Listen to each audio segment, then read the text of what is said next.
Então, boa noite a todos, que Jesus nos abençoe, abra nossas mentes e nossos corações para as reflexões desta noite. Para iniciarmos, do livro Veleira de Luz, a lição Sinfonia da Caridade.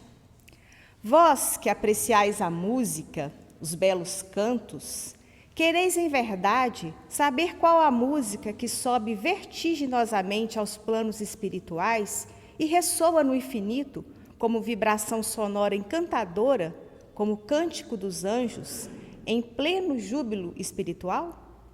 Entendei, então, que a mais bela música, a mais linda sinfonia, o mais doce arpejo é a caridade. Em verdade, a alma que serve, com a mente voltada para Deus, com o coração cheio de piedade cristã, entoa a mais sublime canção, vibra na sentida harmonia espiritual, no mavioso cântico do coração, porque nasce do sentimento alto da fraternidade. Onde encontrar nota mais cristalina? Onde o cicio mais puro? Onde a vibração mais sonora, mais alta, mais digna? Celebram a maravilhosa sinfonia os altos espíritos que pairam pela terra em missões de amor. Inebriam-se nos formosos sons as legiões dos anjos no infinito. É a graciosa canção dos operários da luz. Entoai, amigos, a formosa melodia. Entoai e cantai com os anjos, unidas as vozes dos vossos corações. Seja o vosso elo, a vossa união com o alto, o bendito canto, a obra pura do vosso espírito. Caridade, estrela de grandiosa luz, lágrima cristalina de Deus sobre a terra, suave emoção dos corações nobres. Caridade, caridade, pratiquemos a música divina, exaltando-a em nossos corações, para que o mundo seja doce arpejo de amor e luz na partitura infinita do amor universal. Bendito seja Deus. Louvado os que cantam a sublime sinfonia. Louvado, sim, porque todos os que exaltam a divina música transformam os soluços da dor em sonoros cantos e trabalham para que a terra seja a mais linda nota no conjunto cósmico. Bezerra. É com essa linda mensagem, com essa linda reflexão, que elevemos os nossos corações ao alto, rogando ao Pai, a Jesus, a Maria, nossa querida Mãe, e a toda a equipe espiritual da nossa casa, que estejam conosco em mais uma noite de reflexões, de aprendizado. Que cada nota que seja tocada esta noite pelo nosso querido Ellerson possa ressoar em nossos corações, nos esclarecendo, nos consolando, nos estimulando a caminhada. Que sejamos, sim, todos os dias, aqueles que buscam se melhorar e construir em torno de nós um mundo melhor. Que Jesus nos abençoe, nos ampare e nos guie os passos, por onde quer que formos. Que assim seja. Então, hoje nós estamos recebendo o nosso querido Ellerson, que vem de Belo Horizonte, do Grupo Espírita Irmã Sheila, palestrante, autor de vários livros. É um prazer recebê-lo novamente. À vontade.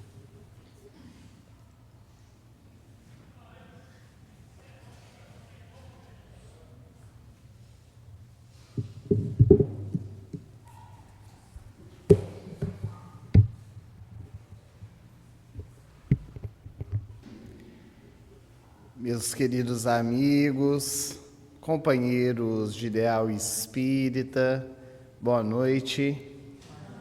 Que as bênçãos de Jesus continuem a envolver os nossos corações em muita paz, em muita harmonia. É uma alegria retornar mais uma vez a essa casa para juntos podermos refletir em torno da mensagem do Evangelho de Jesus, à luz dessa doutrina que sempre nos esclarece, nos instrui e nos traz o bom ânimo para o nosso dia a dia. Há um notável escritor europeu, que também foi médico, chamado Joseph Kroning, que se tornou bastante conhecido logo após a Segunda Guerra Mundial por causa de seus livros. Ele, inclusive, diz que deixou de salvar vidas para escrever sobre vidas.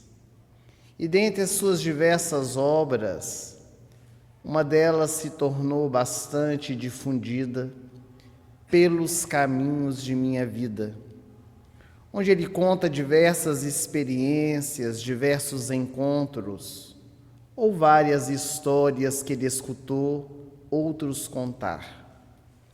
E a história que nós vamos hoje compartilhar para iniciarmos as nossas reflexões em torno deste tema que nos foi proposto, Canção da Amizade, ela está nesta obra de Joseph Kronig. Ele conta que haviam 2 amigos que se estimavam muito. Eles haviam firmado aquela aliança de amizade desde a infância. Cresceram juntos, entraram na adolescência e logo nos alvores da juventude, certo dia os 2 conversando, eles juntos decidiram que iriam entregar a sua vida a Jesus. Eles iriam trabalhar para a divulgação do Evangelho, entrando para uma das ordens da igreja. E na cidadezinha onde eles moravam, no interior da Europa, eles abraçaram a ordem dominicana, que dentro da Igreja Católica Apostólica Romana é uma das ordens mais intelectuais. E os 2 jovens abraçaram a ordem criada por São Domingos e buscaram se entregar para que a mensagem do Evangelho pudesse penetrar em seus corações. Embora eles fossem muito amigos, eles eram totalmente diferentes um do outro. Porque um dos jovens era bastante extrovertido, comunicativo, sempre gostava de conviver, conversar, facilmente criava elos com outras pessoas. E o outro não. O outro era tímido, introvertido, vergonhoso. E é claro que dentro da ordem, depois que se tornaram padres, os 2 seguiram caminhos diferentes, embora estivessem dentro da própria ordem. E dentro da ordem, o orador, que era mais extrovertido, ele tinha mais facilidade de falar em público, fazia os sermões dentro da igreja, envolvia os corações de todos que o escutavam. E o outro, o mais tímido, ele dedicava-se aos trabalhos braçais. Ele costumava chamar o seu amigo de garganta de ouro, porque quando abria a sua boca, parecia que Jesus falava por intermédio dela. Orava fervorosamente para que o amigo continuasse o seu trabalho. E os anos se dobraram. O orador da ordem dominicana começou a se tornar mais conhecido. Foi sendo convidado a viajar para as cidades ao entorno, para outros países. E ele, de vez em quando, ficava algumas semanas fora da sua cidadezinha, no trabalho de divulgação. O amigo tímido que ficava nos trabalhos braçais, muito feliz de ver o seu companheiro levando a sua missão adiante. Mas um dia, o companheiro, agora bastante conhecido, recebeu um convite inusitado: mudar-se para Roma. Ele iria ser o representante legal da ordem dominicana para viajar o mundo inteiro em nome da ordem de São Domingos. Ele ficou muito feliz. O amigo também. Mas agora os 2 iriam se apartar. Pela primeira vez iriam ficar sem se ver durante muito tempo. Naquela época as comunicações eram bem mais difíceis do que as de hoje. Mas ele entendia, o amigo introvertido, que essa era a missão do companheiro. Se despediram e o amigo orador se foi para realizar a sua tarefa. Agora, morando em Roma, realizando o seu trabalho, por onde ia, as multidões iam escutá-lo. Tal não foi a sua surpresa, porém, que depois de alguns anos de trabalho ele recebeu aquele que foi considerado o maior convite da sua vida: falar no Vaticano, pregar em um movimento, em um evento, onde haveria a presença do Papa reinante. Para ele era uma grande honra. O seu tema seria falar sobre a Ordem de São Domingos, o fundador, contar a sua história. História essa que ele sabia de cor. Havia pregado e falado tantas vezes sobre o Criador da Ordem. Mas é claro que ele se preparou. Afinal de contas, era um evento muito especial. No dia aprazado, na hora marcada, o Vaticano estava superlotado. Eram turistas de diversas partes do mundo, fiéis católicos, as autoridades, também eclesiásticas, Papa. E quando ele foi convidado a assumir o púlpito, ele fez os cumprimentos iniciais, cumprimentou o Papa, a sua santa santidade presente. E quando ele disse que ia contar a história de São Domingos, o criador da ordem dominicana, ele teve um branco em sua mente. Não se recordava de nada que iria dizer e ficou olhando para as pessoas um tanto quanto assustado. A única coisa que ele se lembrou é que quando ele estava na escola primária, a professora havia lhe ensinado que quando nós esquecemos algo que memorizamos, devemos voltar ao princípio, porque a mente puxa a informação e logo relembramos. E foi o que ele fez, para a surpresa de todos. Ele fez os cumprimentos iniciais novamente, cumprimentou o Papa um pouco assustado, porque tudo se repetia, mas a mente não funcionou. As informações não vieram, ele não sabia o que falar. Então, a única coisa que lhe veio à mente agora para sair daquela situação era simular um desmaio. Ele desmaiou, caiu para trás, os funcionários papais retiraram-no dali, levaram às câmaras para ser atendido pelos médicos, e como o evento não podia parar, outro assumiu a tribuna para poder falar. Ele, nos seus aposentos, fingindo que estava passando mal, foi atendido, depois ficou em repouso, e quando estava sozinho, chorou amargamente. O dia mais feliz da sua vida transformara-se num dia de angústias e sofrimentos, porque Jesus o havia abandonado naquelas horas tão especiais. Ele ficou tão triste que se fechou dentro de si mesmo. Nos dias subsequentes, ele questionava profundamente o seu trabalho e sentiu saudades da cidadezinha onde ele havia morado, do amigo que muito tempo ele não via. Ele precisava voltar às suas origens.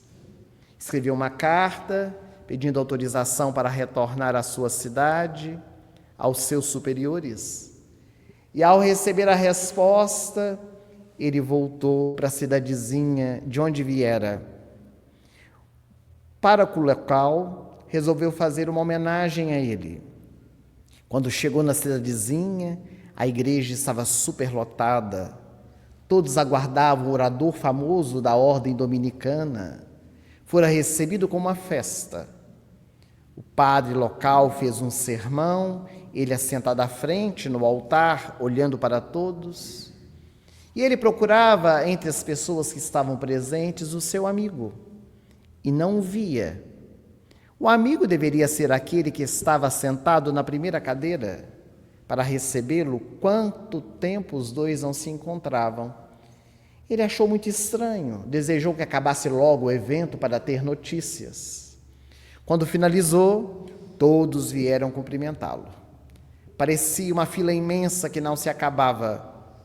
Quando todos se foram, ele chegou à sacristia e a primeira pergunta foi para o pároco local sobre o seu amigo. O pároco abaixou os olhos e disse: mas você não soube? Não soube de quê? Seu amigo faleceu. Fui eu mesmo quem dei a ele o último sacramento. Mas faleceu de quê?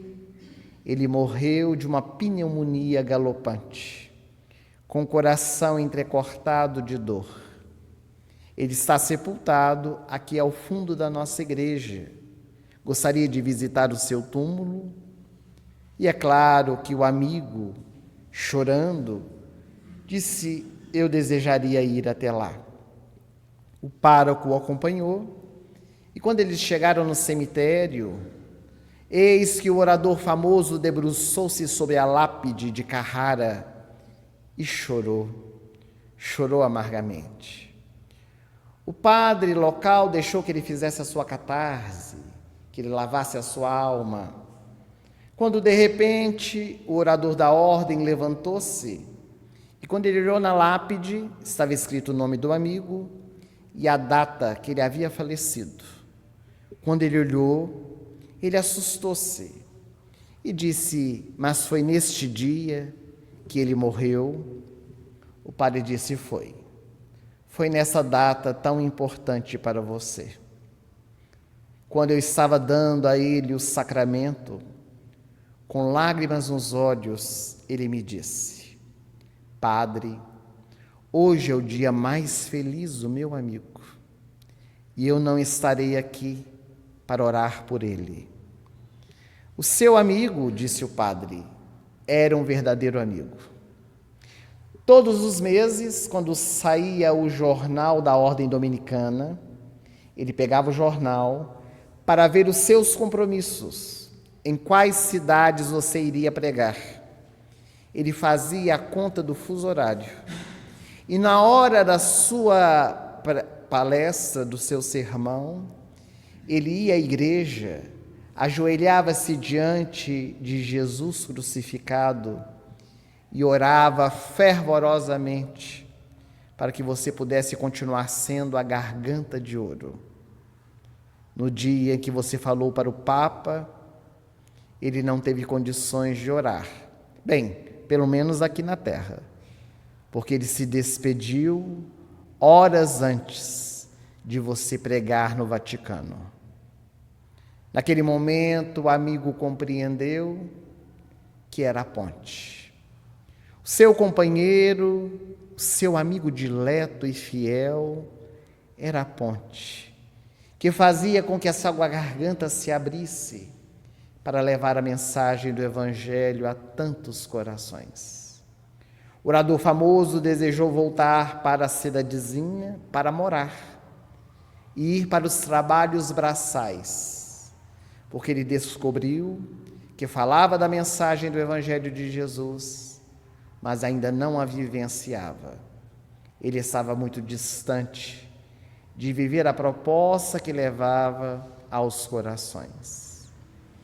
Essa história de Josef Kroning nos fala de uma verdadeira amizade. O amigo verdadeiro é aquele com o qual nós podemos contar, nas horas de alegrias, de felicidades, mas também nas horas de tristezas e sofrimentos. O benfeitor espiritual André Luiz, pela mediunidade de Chico Xavier no livro Sinal Verde, ele escreve uma mensagem intitulada Perante os Amigos. E nessa mensagem ele diz que é muito bom ter amigos, amigos verdadeiros, com quem nós podemos contar, mas que o mais importante é ser amigo de alguém. É nós estabelecermos este laço de confiança, para com aqueles que convivem conosco no nosso dia a dia. Em o Evangelho segundo o Espiritismo, os benfeitores espirituais dizem que há amigos que são mais do que irmãos, mais do que os nossos irmãos consanguíneos. São aqueles com os quais realmente nós temos afinidade. São os laços verdadeiros, os laços espirituais. E que nós precisamos, na nossa jornada, demonstrar a nossa gratidão a esses que se oferecem, que se tornam nosso ombro companheiro, que são os nossos sirineus, que auxiliam a cada um de nós a carregar as nossas cruzes. Os benfeitores nos dizem, porém, que a amizade verdadeira não é cega, mas se enxerga defeitos nos corações amigos, sabe amá-los e entendê-los mesmo assim.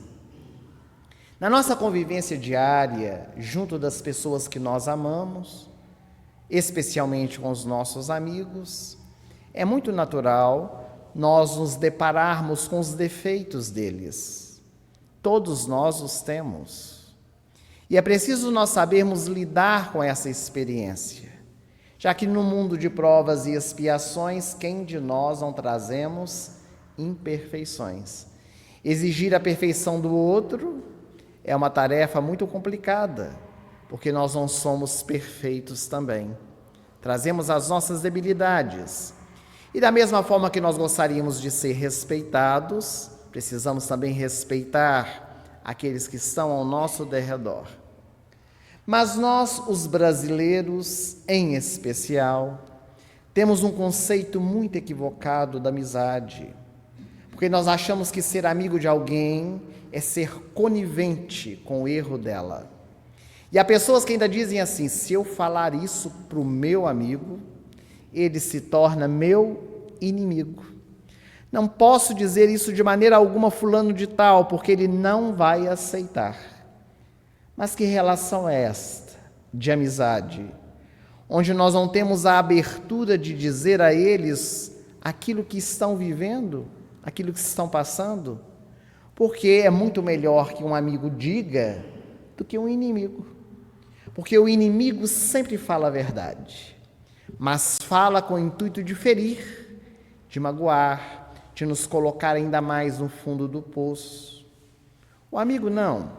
O amigo seria aquele que falaria para melhorar, para nos incentivar, para apontar algo que nós às vezes não estamos enxergando, porque há maneiras e maneiras de se falar alguma coisa que o outro está fazendo de errado. Geralmente nós pensamos que os nossos amigos devem pensar como nós pensamos. Isso não é verdade. É óbvio que quando nós criamos um elo de amizade, nós o fazemos por causa da sintonia, da afinidade que nos vinculou, os mesmos ideais, os mesmos objetivos. Mas cada um de nós somos uma individualidade, onde nós precisamos respeitar o que o outro pensa, o que o outro acredita. Quantas vezes os nossos laços de amizade se desfazem por causa de opiniões contraditórias? Ao invés de nós somarmos informações, escutarmos o que o outro tem a dizer, nós preferimos defender a nossa tese, para que o outro a abrace, para que o outro a aceite. E quantas desavenças, quantos laços de amizade são desfeitos, criando inimizades por causa de opiniões divergentes. Recentemente, o nosso país viveu momentos muito difíceis na política, onde nós estamos colhendo, inclusive, os frutos até hoje. Grandes laços de amizade e até familiares foram desfeitos por causa de desavenças políticas, de partidos contrários, onde cada um queria defender o seu partido. esquecendo que nós vivemos num país democrático, onde cada um escolhe aquele que melhor lhe convier. Então, ao invés de nós aceitarmos, nós discutimos. E ao discutir, nós acabamos rompendo os laços. Porque a discussão saudável, ela é muito positiva. Mas a discussão que quer transformar a ideia do outro, ela se torna infrutífera. Porque ninguém muda a cabeça de ninguém. Cada um tem os seus conceitos, cada um tem as suas ações, de modos diferentes. E isso não menospreza em nada a nossa relação de amizade. Todas as vezes que nós queremos que os outros sejam, ajam, pensem da forma que nós achamos que eles devem ser, isso não é uma relação de amizade. Isso é uma manipulação de pessoas, onde nós queremos fazer o outro quase como um escravo, porque eram os escravos que atendiam aos desejos dos seus senhores. Quando, por exemplo, nós queremos que os nossos amigos façam por nós aquilo que nós gostaríamos, aquilo que nós queríamos, atendendo-nos a tempo e a hora, isso não pode ser uma relação de amizade, senão um jogo de interesses, onde nós estamos com o outro para que ele nos retribua.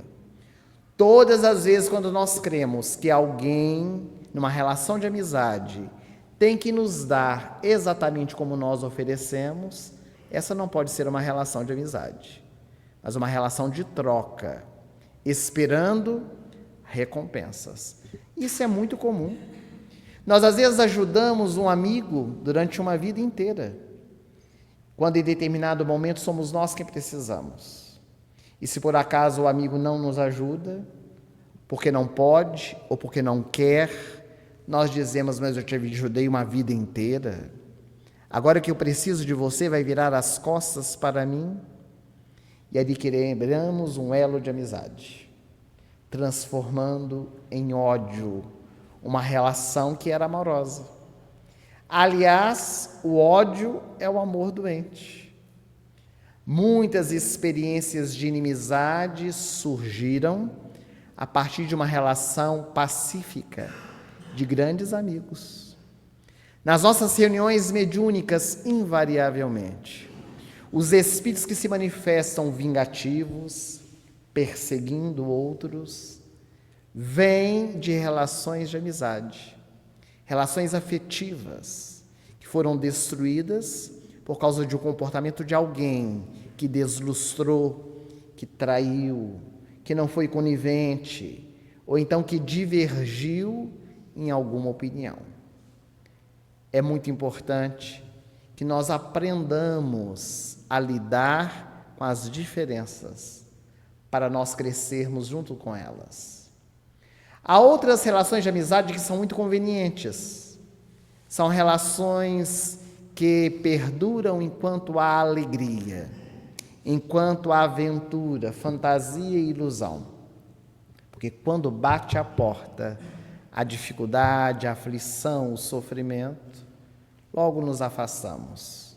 E não estamos ali naqueles mesmos momentos. Nós diríamos que não seria uma relação de amizade, mas de coleguismo. Porque colegas nós temos por toda parte. Colegas de trabalho, colegas de restaurante, colegas de saída à noite, colegas religiosos. Agora, amigos são os laços que nós estreitamos nas nossas relações do dia a dia. A relação de amizade precisa ser uma relação também ética. O Espírito Camilo, pela mediunidade de Raul Teixeira, escreve uma mensagem intitulada A Verdadeira Amizade, onde ele traz algo muito importante para nós refletirmos, porque ele diz que é preciso que na nossa relação de amizade nós tenhamos a nossa postura moral, não deixando-se influenciar pelo que o outro vivencia, entrando nos mesmos desvãos da estrada pelo fato de sermos amigos. E na palestra que Raul Teixeira comenta a respeito disso, ele traz em voga um assunto que às vezes causa certo desconforto na nossa sociedade, e especialmente no nosso movimento espírita, que se diz respeito à utilização de bebidas alcoólicas. Todos nós temos o direito de escolher o que queremos à nossa vida. A doutrina espírita não nos proíbe de absolutamente nada. Nós podemos utilizar daquilo que melhor nos convier, respondendo, é claro, pelas consequências dessas escolhas. Mas a partir do momento em que nós fazemos uma boa escolha para a nossa vida, nós não deveremos compartilhar disso com as outras pessoas do que é negativo, sendo conivente com a atitude delas. Devemos respeitar o outro nas suas escolhas, mas não agir da mesma maneira. Então, Raul Teixeira diz que é muito comum, por exemplo, uma pessoa que já tem escolhido não utilizar da bebida alcoólica e receber os seus amigos em sua casa e servir bebidas alcoólicas para eles, seja no aniversário, seja no casamento, seja no jantar que oferece em sua residência.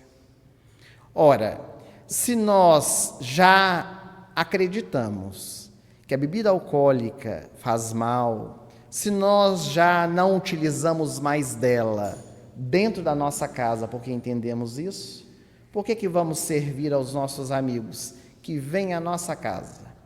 Wellerson, mas se não servir eles não vêm. Então não são amigos. Porque se fossem amigos não viriam por causa da bebida alcoólica, viriam para a nossa convivência, para o momento da conversa informal, da conversa estabelecendo laços ainda mais duradouros da amizade. Então nós acabamos abrindo mão dos nossos conceitos para poder agradar aqueles que se dizem ser nossos amigos. Mas se são nossos amigos, entenderão a nossa postura. Naturalmente que cada um age conforme melhor lhe convier, mas é uma proposta trazida pela espiritualidade para a nossa reflexão, diante de um ponto que é a bebida alcoólica, mas nós podemos nos referir a tantas outras experiências da nossa vida. É muito comum também na nossa jornada nós termos os chamados pseudo-amigos, aqueles que nós pensamos ser nossos amigos, mas que na verdade não são. Às vezes a companheira ela chega no trabalho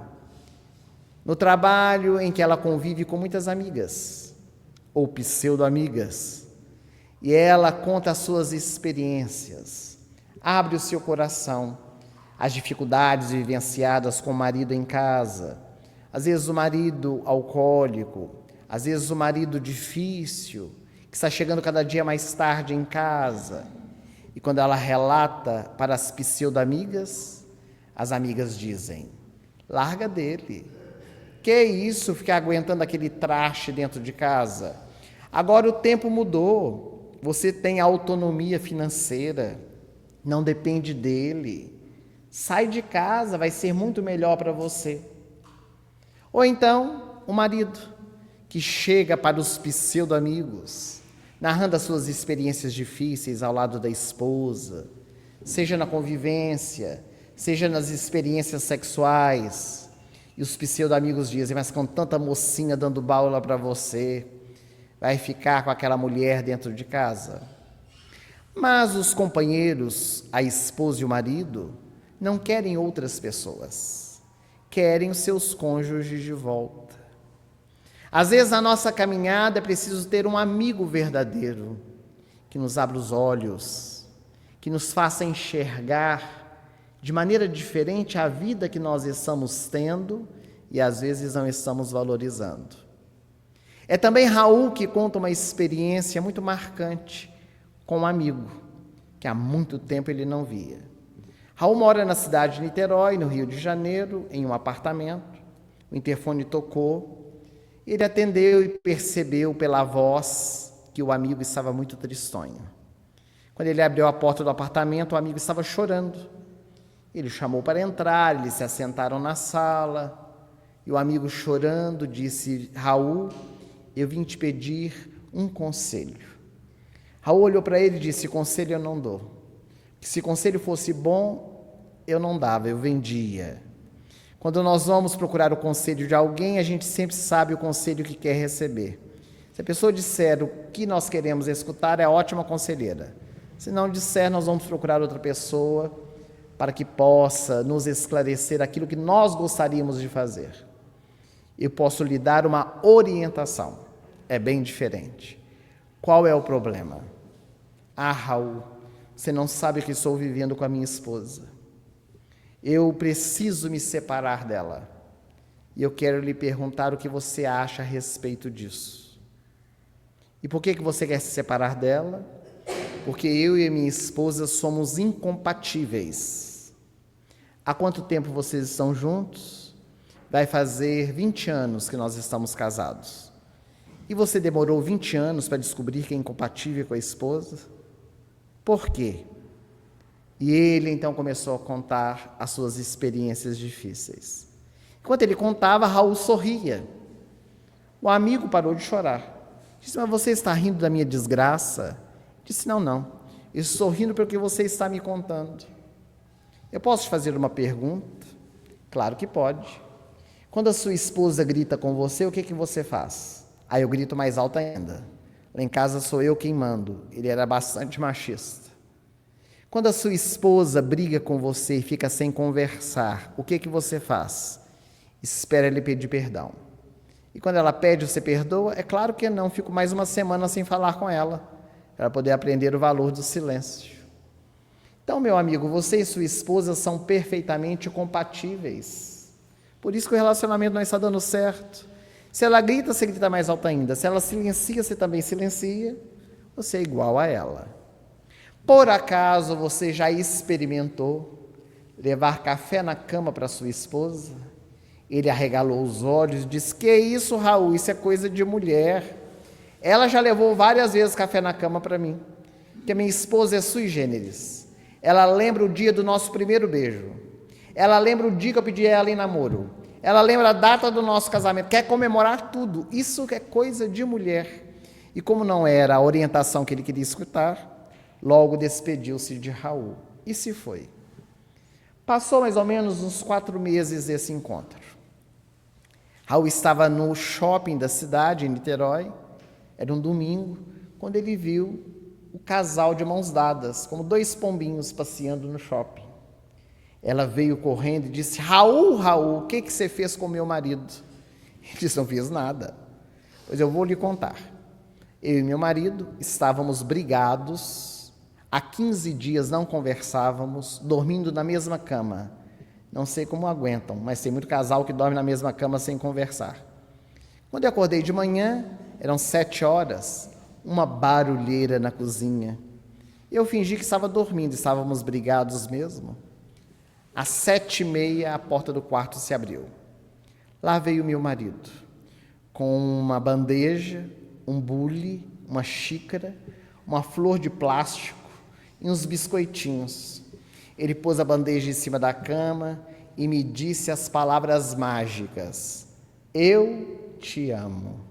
Comecei a chorar, beijei-o, disse que o amava também, mas quando eu fui tomar o café, era borra pura. Então nós brigamos, mas eu ensinei a ele a fazer o café, porque da próxima vez o café vem melhor. Às vezes na nossa vida, nós precisamos deste amigo, como Raul, que nos dá aquela sacudidela, que nos coloca no lugar, que nos faz enxergar a vida como ela é. Nas nossas relações familiares, no nosso trabalho remunerado, ou mesmo no nosso ambiente religioso. Porque às vezes, principalmente na nossa família, nós não conseguimos valorizar as pessoas que nós temos ao nosso lado, só quando elas se vão, quando nós perdemos. Mas é preciso estar valorizando enquanto elas estão conosco, a caminho, percebendo que há muitas mais qualidades do que defeitos. Aliás, não existe ninguém que se case com outra pessoa por causa dos defeitos que a pessoa tem. Eu vou me casar com você porque você é muito mentiroso, eu adoro pessoa mentirosa. Olha, eu vou me casar com você porque você é alcoólico, eu adoro pessoa chegando alcoolizada em casa todos os dias. Ninguém casa com a pessoa por causa dos defeitos. Mas quando nós nos casamos, nós perdemos referências. E começamos a pegar o pontinho negro no grande lençol branco e esquecemos de tantas qualidades que a outra pessoa que está ao nosso lado pode nos oferecer.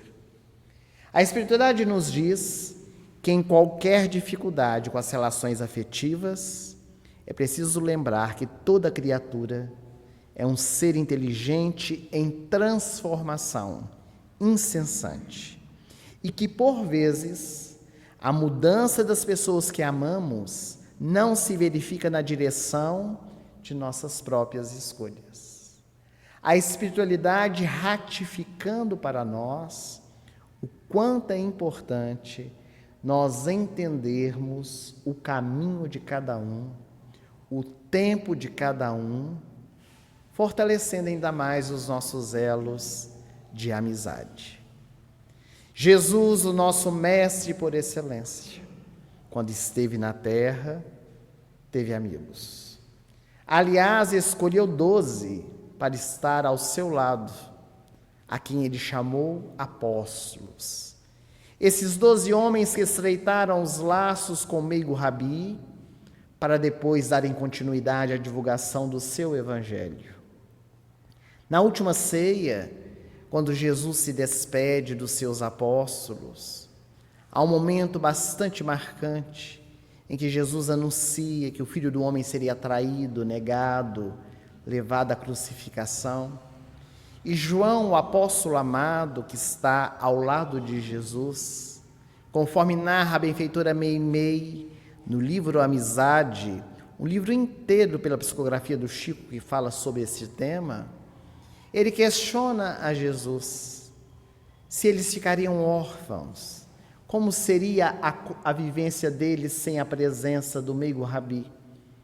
E Jesus, além de dizer aos seus apóstolos que não nos deixaria órfãos, porque ele nos enviaria um outro Consolador, o Paracleto, que ficaria conosco para a eternidade, ele também diz a João que durante a convivência deles, naqueles anos, ele agora não os chamaria mais servos, mas amigos, porque os servos nunca sabem o que faz o seu Senhor, e os amigos estão lado a lado. Simão Pedro, que estava ao lado de João, muito curioso, com uma curiosidade que às vezes também assola o nosso coração, ele diz a João, pergunta a Jesus quem vai traí-lo. E João, na sua inocência e candura, pergunta ao mestre, quem haverá de te trair, Senhor? E então Jesus diz, aquele que meter a mão comigo no cesto de pão, esse haverá de me trair. E quando ele leva a mão, Judas Iscariotes também.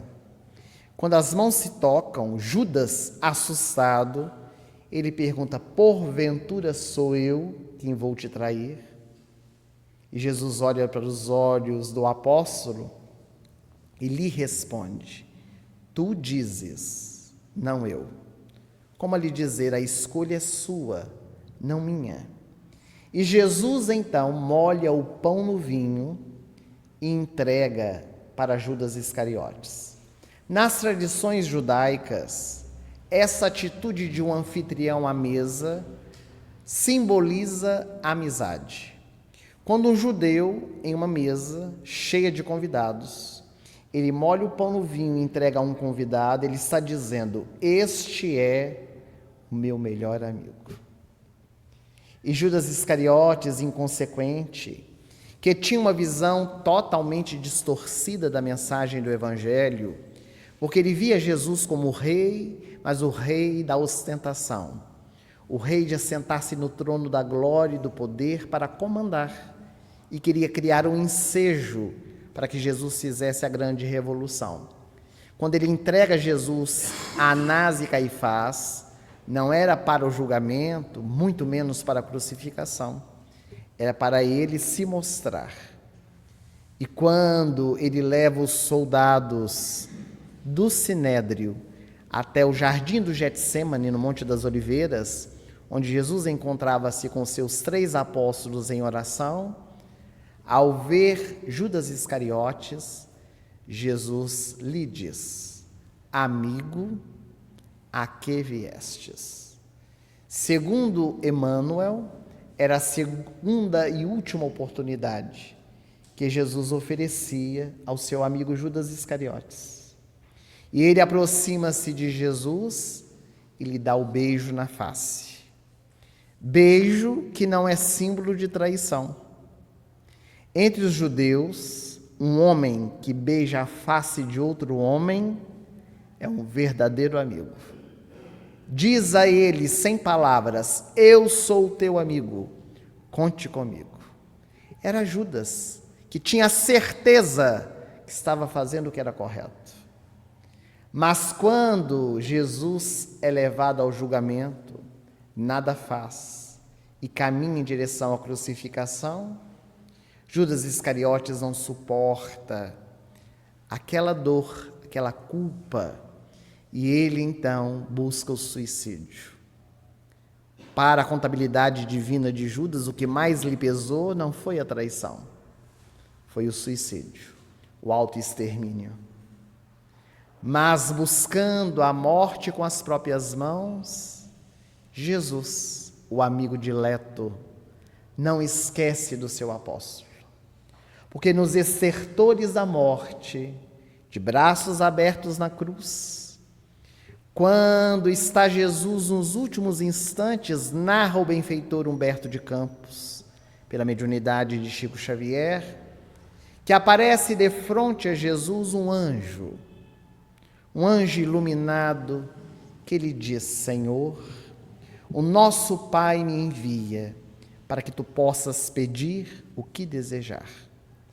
Peça e eu farei. Se eu puder pedir qualquer coisa, eu rogo agora que vá ao encontro do meu amigo Judas, porque ele acaba de suicidar-se. E um rastro de luz é deixado pelo anjo desconhecido, que vai minorar as dores de Judas, que não é retirado do local em que se encontra.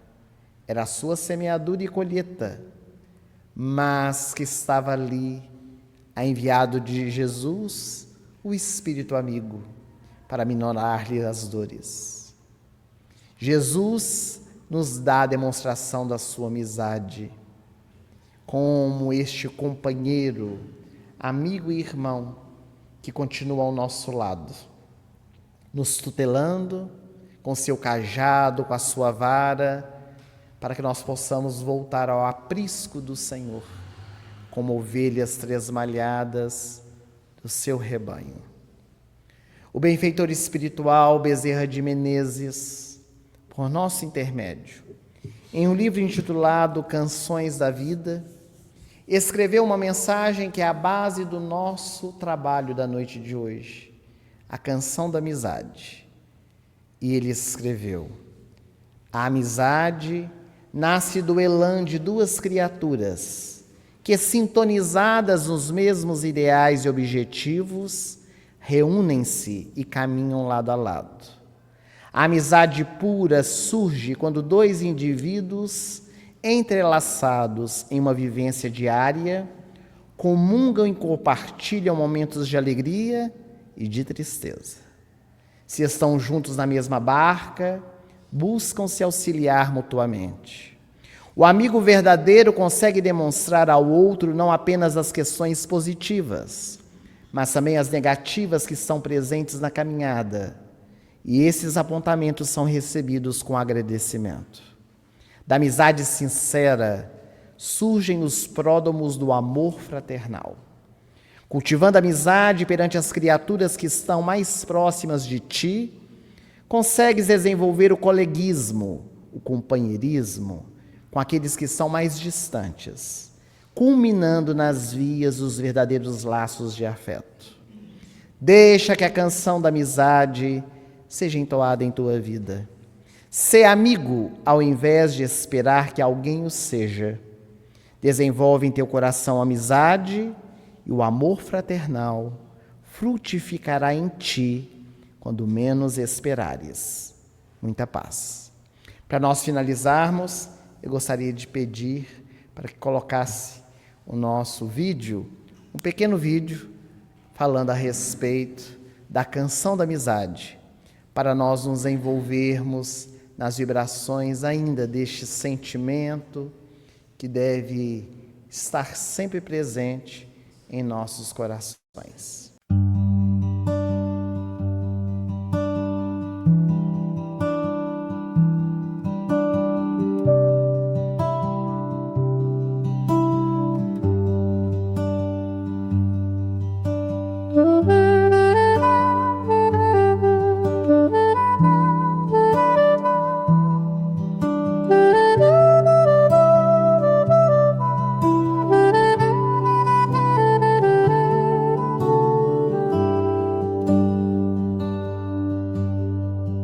A amizade nasce de duas criaturas que, sintonizadas no mesmo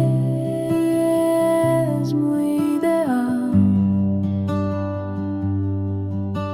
caminham lado a lado em uma vivência diária como igual. O amigo verdadeiro, mesmo não estando perto, nos alerta quanto ao bem e o mal, reforçando os laços de afeto, cultivando a sintonia sincera e leal. E que a canção da amizade só é de verdade em sua vida,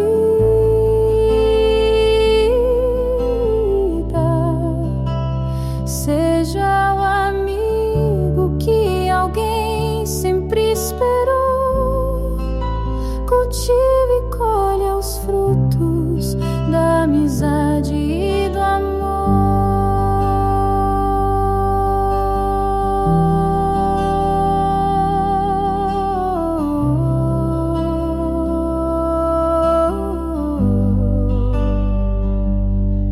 A amizade nasce de duas criaturas que, sintonizadas no mesmo ideal,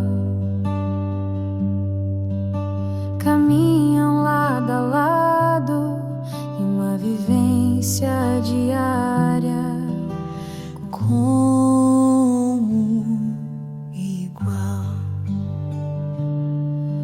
O amigo verdadeiro, mesmo não estando perto, nos alerta quanto ao bem e o mal,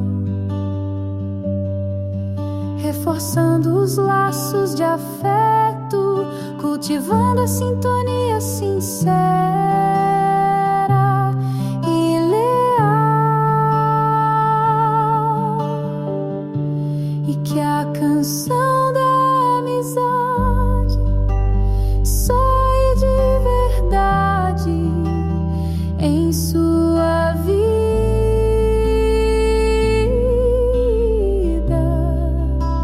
seja o amigo que alguém sempre esperou, cultive e colha os frutos da amizade e do amor.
Há uma frase de Antoine Saint-Exupéry, da boca do Pequeno Príncipe, bastante conhecida. Tu te tornas eternamente responsável por aquilo que cativas. Que na nossa jornada nós possamos construir verdadeiros elos de amizade, fortalecendo cada vez mais a nossa caminhada. Nós queríamos agradecer o carinho, a presença de todos vocês. E antes de nós voltarmos a palavra a Carla, que nos dirige nessa noite, para finalizar as nossas atividades, carinhosamente a direção da casa nos permitiu falar um pouquinho acerca do nosso trabalho. Trabalho esse que a Carla já começou a divulgar.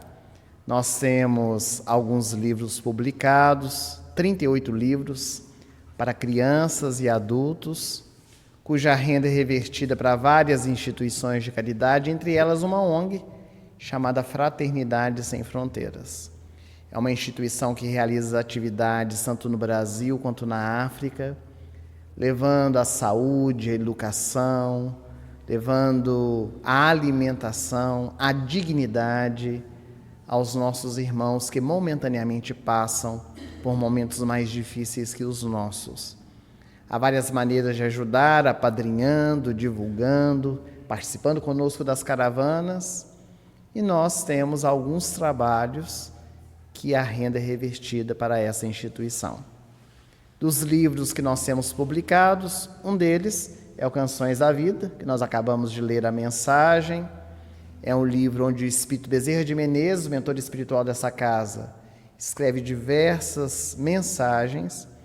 E quando foi lançado esse livro, há 10 anos atrás, as pessoas que vinham comprar, elas diziam assim: o Ellerson, Bezerra de Menezes escreveu canções por seu intermédio? E nós dizíamos: não, são mensagens até bem poéticas, mas não são canções. Há 3 meses passados, nós recebemos uma mensagem de um amigo muito querido, que mora no interior de São Paulo. Ele mandou um áudio, era uma canção, e ele disse: escute e me conte o que você achou. Quando nós escutamos, achamos muito bonita a canção e perguntamos a ele quem era o autor. E ele mandou kkkk. Não reconheceu?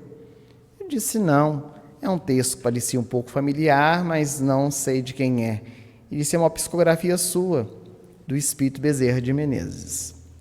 E ele pegou todas as mensagens do Canções da Vida e fez um pendrive com as Canções da Vida. Então são 38 canções nesse estilo, bem entronizantes, né? Que nos fazem meditar. Uma delas é a Canção da Amizade, cuja renda também é revertida para instituições. Os nossos mais recentes lançamentos, um deles é o livro Orações pelas Crianças do Mundo.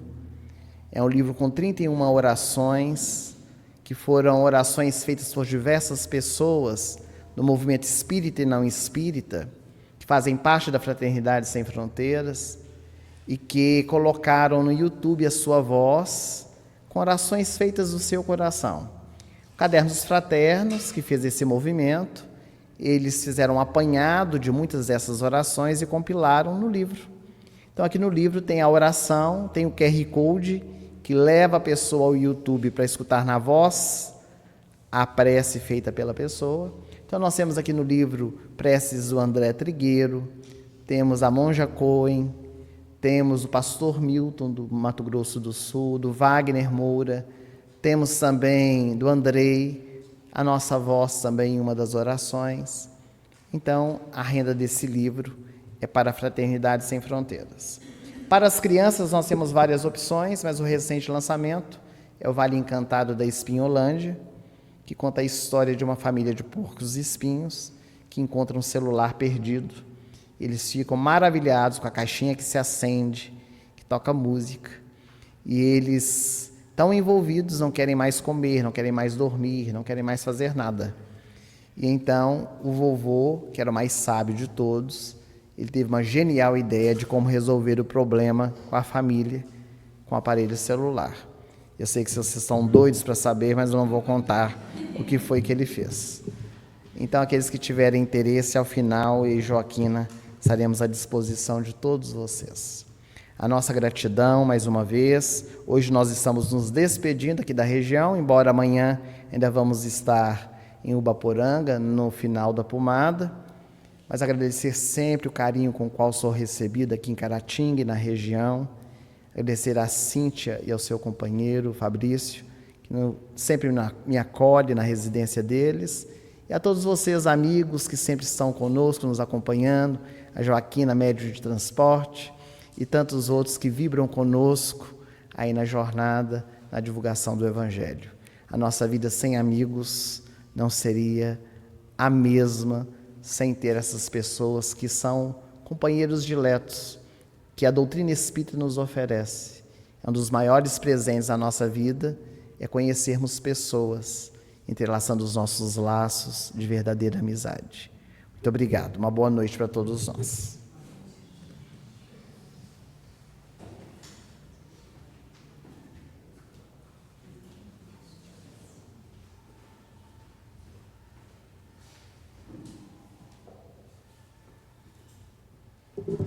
Nós só temos que agradecer ao Ellerson por essa lição de amizade, porque amigos são poucos que são amigos mesmo, né?